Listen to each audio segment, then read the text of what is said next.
Hello and welcome to Sense Awareness ASMR. In this video, I'm going to read to you The Adventures of Sherlock Holmes by Arthur Conan Doyle. Chapter 1.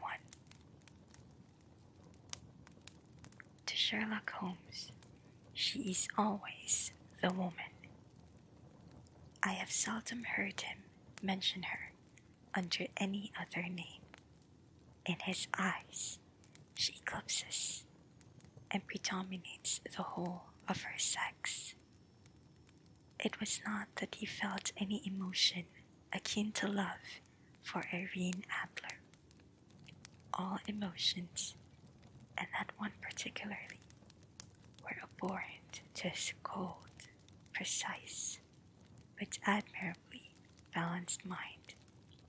He was, I take it, the most perfect reasoning and observing machine that the world has seen.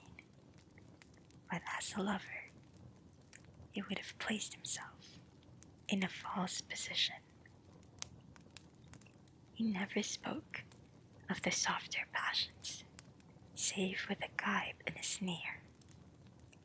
They were admirable things for the observer, excellent for drawing the veil from men's motives and actions, but for the trained reasoner, to admit such intrusions into his own delicate and finely adjusted temperament was to introduce a distracting factor which might throw a doubt upon all his mental results. Grit in a sensitive instrument, or a crack in one of his own high-power lenses, would not be disturbing than a strong emotion in a nature such as his.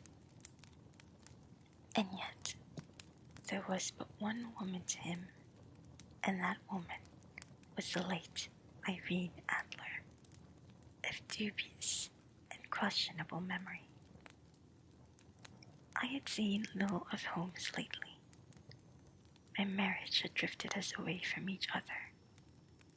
My own complete happiness in the home-centered interests which rise up around the man who first finds himself master of his own establishment were sufficient to absorb all my attention, while Holmes, who loathed every form of society with his whole bohemian soul, remained in our lodgings in Baker Street, buried among his old books and alternating from week to week between cocaine and ambition, the drowsiness of the drug, and the fierce energy of his own keen nature. He was still, as ever, deeply attracted by the study of crime, and occupied his immense faculties and extraordinary powers of observation in following out those clues and clearing up those mysteries which had been abandoned as hopeless by the official police. From time to time I heard some vague account of his doings, of his summons to Odessa in the case of the Trepoff murder, of his clearing up of the singular tragedy of the Atkinson brothers at Trincomalee, and finally of the mission which he had accomplished so delicately and successfully for the reigning family of Holland. Beyond these signs of his activity, however, which I merely shared with all the readers of the daily press, I knew little of my former friend and companion. One night, it was on the 20th of March, 1888, I was returning from a journey to a patient, for I had now returned to civil practice. when my way led me through Baker Street. As I passed the well-remembered door, which must always be associated in my mind with my wooing, and with the dark incidents of the study in scarlet, I was seized with a keen desire to see Holmes again, and to know how he was employing his extraordinary powers.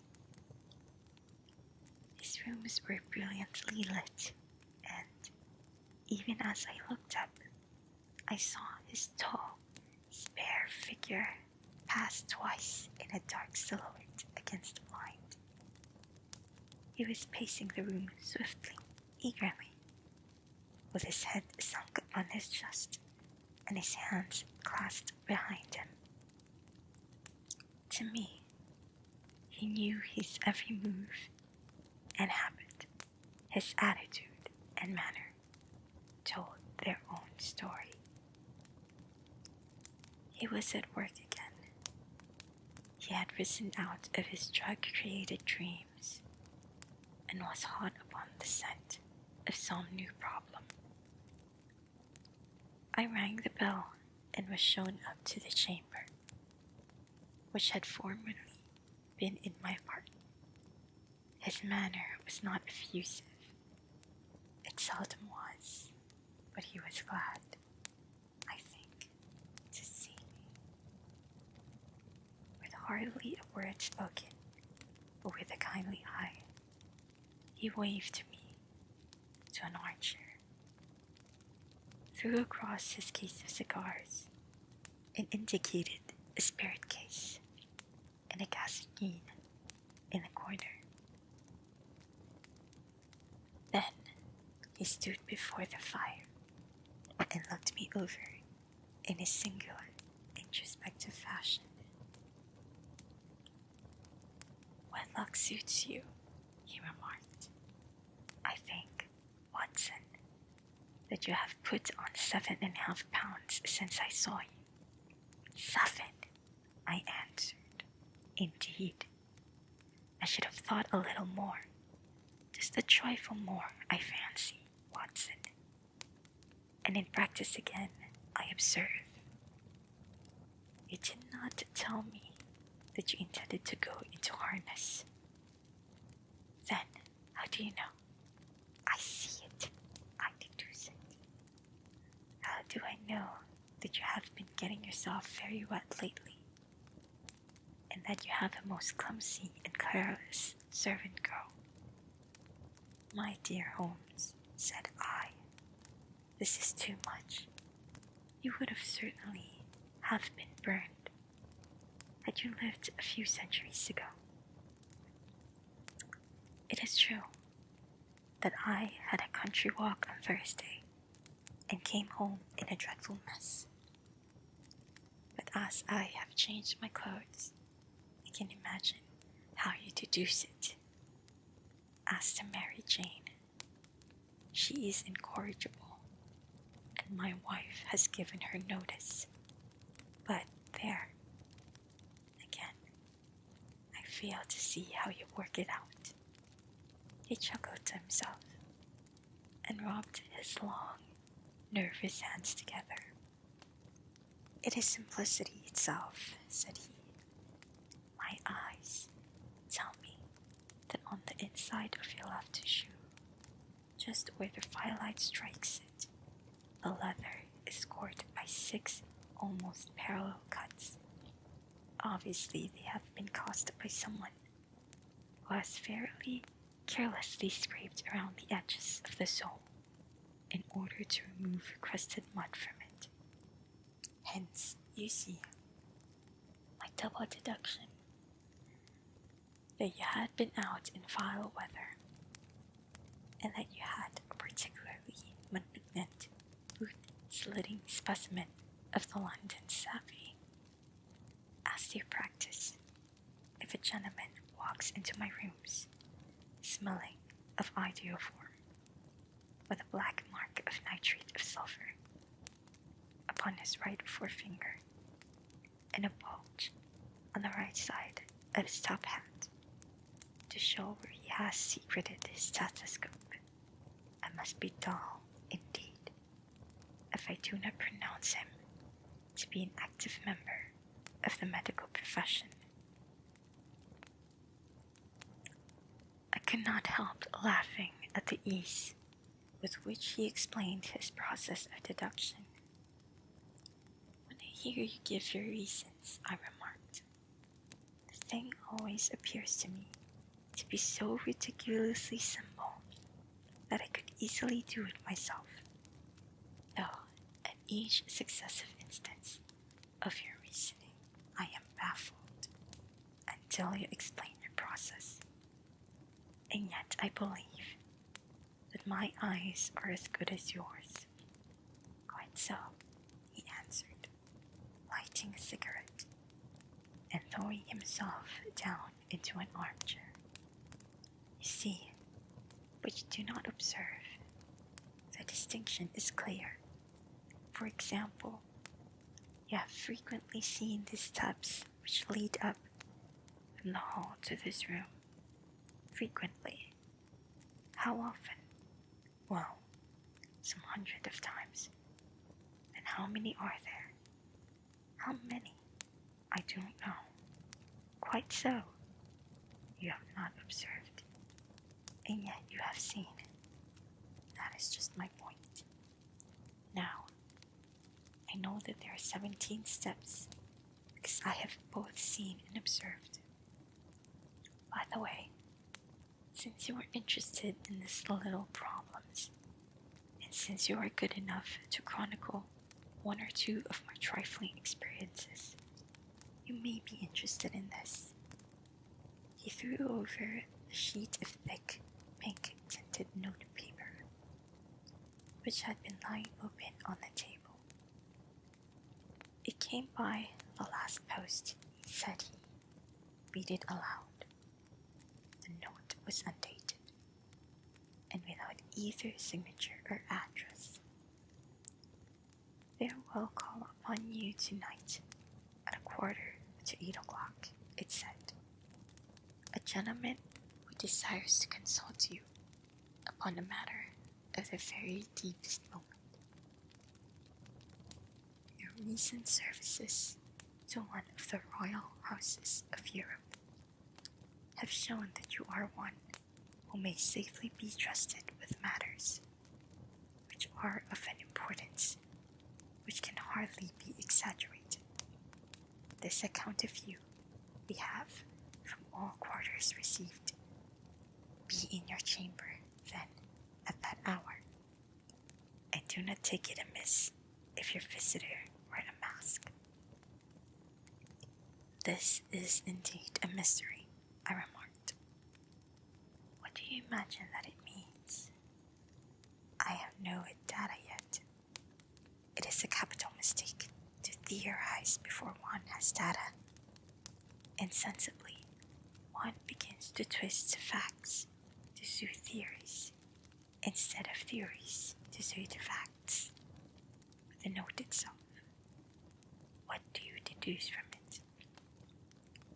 I carefully examined the writing and the paper upon which it was written. The man who wrote it was presumably well-to-do, I remarked, endeavoring to imitate my companion's processes. Such paper could not be bought under ½ a packet. It is peculiar, strong and stiff. Peculiar, that is the very word, said Holmes. It is not an English paper at all. Hold it up to the light. I did so, and saw a large E with a small G, a P, and a large G with a small T, woven into the texture of the paper. What do you make of that? Asked Holmes. The name of the maker, no doubt, or his monogram, rather. Not at all. The G, the small T, stands for Gesellschaft, which is the German for company.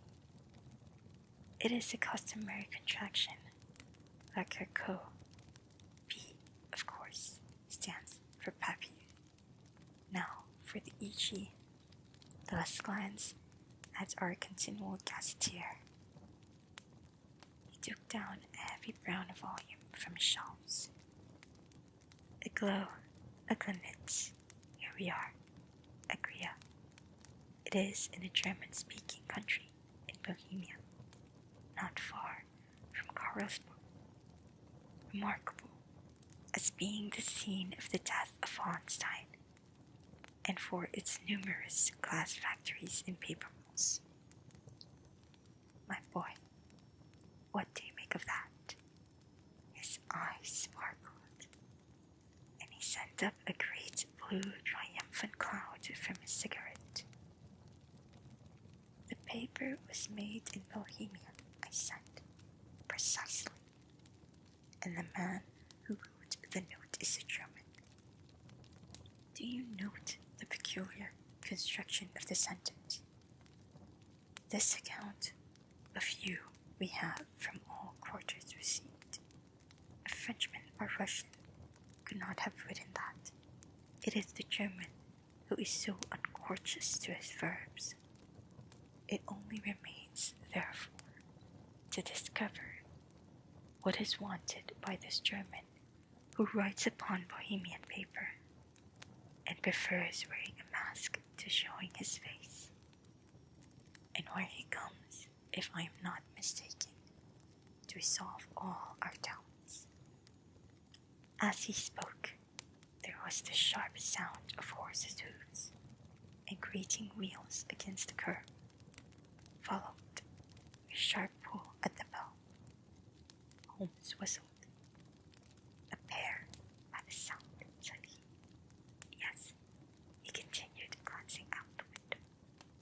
A nice little brougham and a pair of beauties. 150 guineas apiece. There's money in this case, Watson, if there is nothing else. I think that I had better go, Holmes. Not a bit, Doctor. Stay where you are. I am lost without my Boswell, and this promises to be interesting. It would not be a pity to miss it. But your client, never mind. I may want your help, and so may he. Here he comes. Sit down in that armchair, Doctor, and give us your best attention. A slow and heavy step, which had been heard upon the stairs, and in the passage, paused immediately outside the door. Then there was a loud and authoritative tap. Come in, said Holmes. A man entered, who could have hardly have been less than 6 feet 6 inches in height, with the chest and limbs of a Hercules. His dress was rich, with a richness which would, in England, be looked upon as akin to bad taste. Heavy bands of astrakhan were slashed across the sleeves and front of his double-breasted coat, while the deep blue oak, which was thrown over his shoulders, was lined with flame-colored silk and secured at the neck with a brooch, which consisted of a single flaming barrel. Boots, which extended halfway up his calf, and which were trimmed at the tops with rich brown fur, completed the impression of barbaric opulence, which was suggested by his whole appearance. He carried a broad-brimmed hat in his hand, while he wore across the upper part of his face, extending down past the cheekbones, a black visored mask, which he had apparently adjusted that very moment, for his hand was still raised to it as he entered. From the lower part of the face, he He appeared to be a man of strong character, with a thick, hanging lip and a long, straight chin, suggestive of a resolution pushed to the length of obstinacy. "You had my note?" he asked, with a deep, harsh voice and a strongly marked German accent. "I told you that I would call." He looked from one to the other of us, as if uncertain which to address. "Pray take a seat," said Holmes. "This is my friend and colleague, Dr. Watson, who is occasionally good enough to help me in my cases. Whom have I the honor to address?" "You may address me as the Count von Kram, a Bohemian nobleman. I understand that this gentleman, your friend, is a man of honor and discretion, whom I may trust with a matter of the most extreme importance. If not, I should much prefer to communicate with you alone." I rose to go, but Holmes caught me by the wrist and pushed me back to my chair. "It is both or none," said he. "You may say before this gentleman anything which you may say to me." The Count shrugged his broad shoulders. "Then I must begin," said he, "by binding you both to absolute secrecy for 2 years. At the end of that time, the matter will be of no importance. At present, it is not much to say that it is of such weight it may have an influence upon European history." "I promise," said Holmes. "And I." "You will excuse this mask," continued our strange visitor. "The august person who employs me wishes his agent to be unknown to you, and I may confess at once that the title by which I have just called myself is not exactly my own." "I was aware of it," said Holmes dryly. "The circumstances are of great delicacy, and every precaution has to be taken to quench what might grow to be an immense scandal, and seriously compromise one of the reigning families of Europe. To speak plainly, the matter implicates the great house of Ormstein, hereditary kings of Bohemia." "I was also aware of that," murmured Holmes, settling himself down in his armchair and closing his eyes. My visitor glanced with some apparent surprise at the languid, lounging figure of the man who had been no doubt depicted to him as the most incisive reasoner and most energetic agent in Europe. Holmes slowly reopened his eyes and looked impatiently at his gigantic client. "If your Majesty would condescend to state your case," he remarked, "I should be better to advise you." The man sprang from his chair and paced up and down the room in uncontrollable agitation. Then, with a gesture of desperation, he tore the mask from his face and hurled it upon the ground. "You are right," he cried. "I am the king. Why should I attempt to conceal it?" "Why, indeed," murmured Holmes. "Your Majesty had not spoken before I was aware that I was addressing Wilhelm Gorstrich von Ormstein, Grand Duke of Kaffelsheim, and hereditary King of Bohemia. But you can understand," said our strange visitor, sitting down once more and passing his hand over his high, white forehead. "You can understand that I am not accustomed to doing such business in my own person. Yet the matter was so delicate that I could not confide it to an agent without putting myself in his power. I have come incognito from Prague for this purpose of consulting you. Then pray consult, said Holmes, shutting his eyes once more. The facts are briefly these. Some 5 years ago, during a lengthy visit to Warsaw, I made the acquaintance of the well-known adventuress Irene Adler. The name is no doubt familiar to you. Kindly look her up in my index, Doctor, murmured Holmes without opening his eyes.